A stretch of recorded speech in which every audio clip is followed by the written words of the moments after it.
Hi, this is Paul Schemel. I'm here at the Monterey Pass battlefield up on Blue Ridge Summit, Pennsylvania. We're going to learn a little bit about the battlefield, about what's to see here, and some of the improvements that are going to be made very soon. So I'd like to introduce Darwin Sider. He is an historian and a board member here at Monterey Pass. Darwin, if you'll tell us a little bit about the battlefield. Okay. Well, first of all, thank you for this opportunity. This was the largest, actually the largest battle fought in terms of mileage in the Civil War, and certainly the second largest in Pennsylvania. We are sitting about site zero for the most intense portion of the battle right here.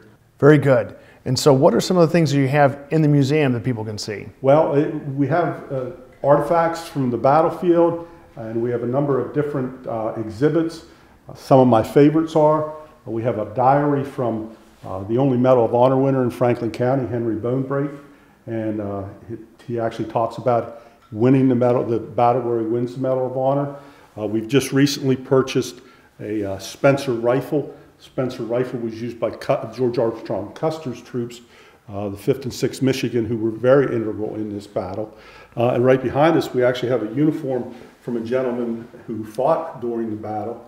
And probably my other fourth favorite one is the slicker in the back, which we're 99% sure was used here. As a gentleman of the 2nd Maryland Cavalry on the Union side. He's a gentleman named Weems, who actually at one point in time had published the most purchased songbook for school children in the United States, and also composed an American opera. I believe, if I remember correctly, it was called Nebuchadnezzar. So we're proud of a lot of that stuff.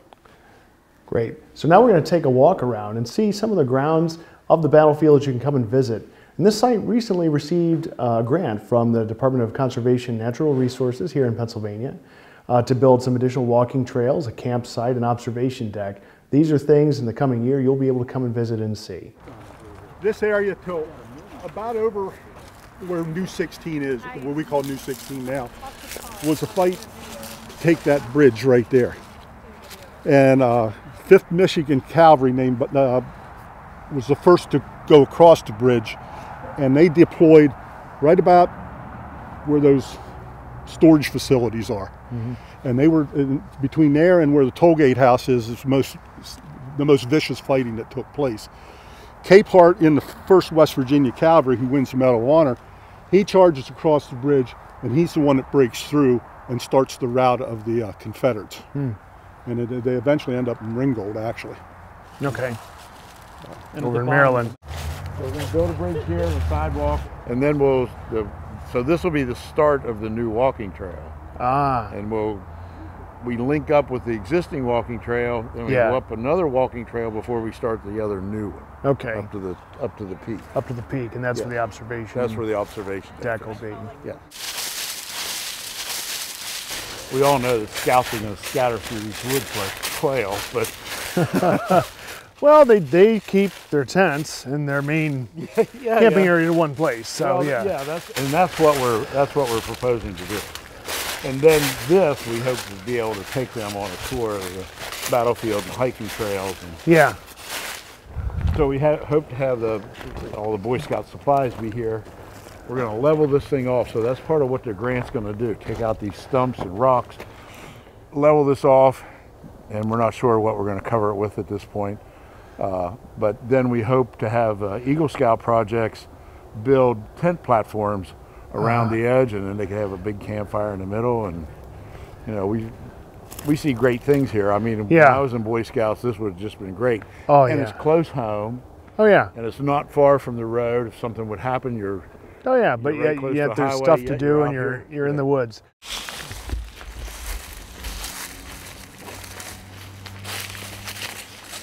The trail that we walked in on with that stone and all that, we have to figure out how to do that to keep it from eroding because of the water off of it. And so that's what we're engineering right now. But we have the trail marked, we know where it's going.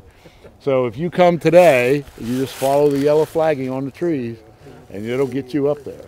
The last part's a pretty good climb. So, but you can certainly get there. A lot of artifacts were found in this Devil's Race course also, back through here.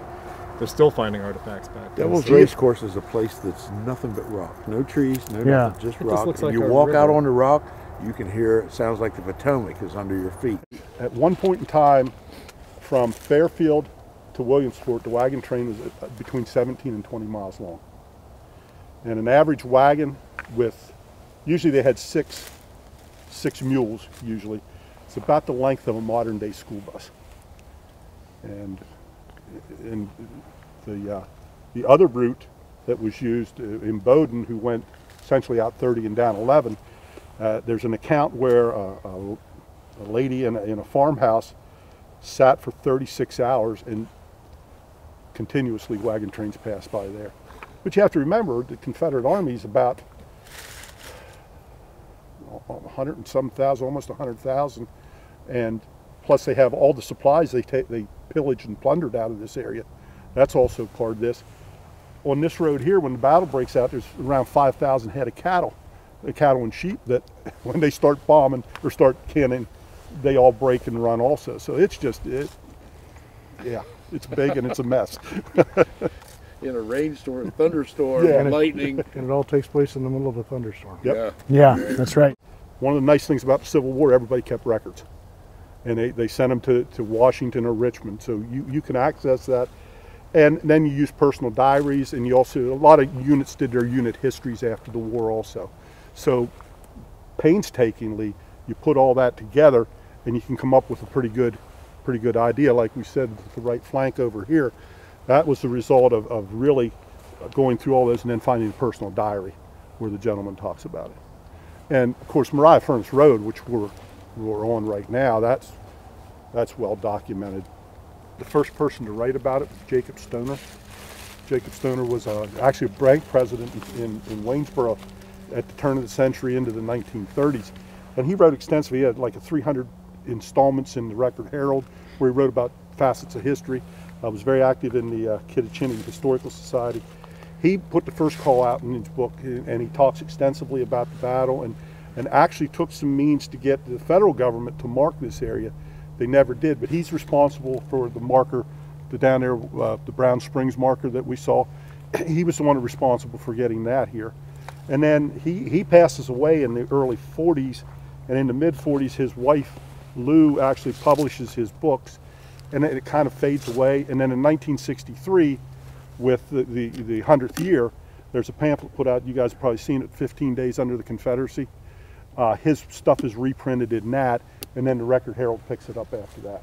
So that he's really the one. And then John Miller in the 90s begins to write extensively about this, and you know, we have to give credit to John for where we're at.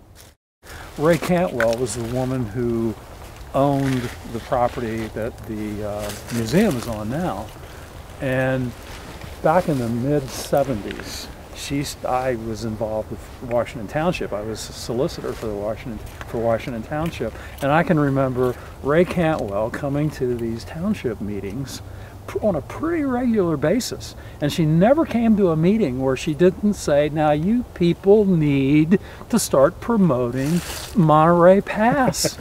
You know, there's a tourism opportunity here that you just need to capitalize on. And she was doing that, saying those kind of things back in the 70s. Yeah, Ray passed recently, and she was one of those characters that you could write novels about. Because her history starts in post-World War II in Army, Navy, Air Force intelligence, and continues up through here. So she bought the property that the museum is on and sat on it until we could raise enough money to purchase it and build the museum. So she was a pretty forward thinker. Oh, yeah. Quite a character in her own right. Absolute. How many total acres are we talking about? 113. 113? Okay. This is available to everybody, and this is available year-round, and you know, if you're a hiker or just an outdoors person, right? You know, don't care about the Civil War, come take a hike. Yeah.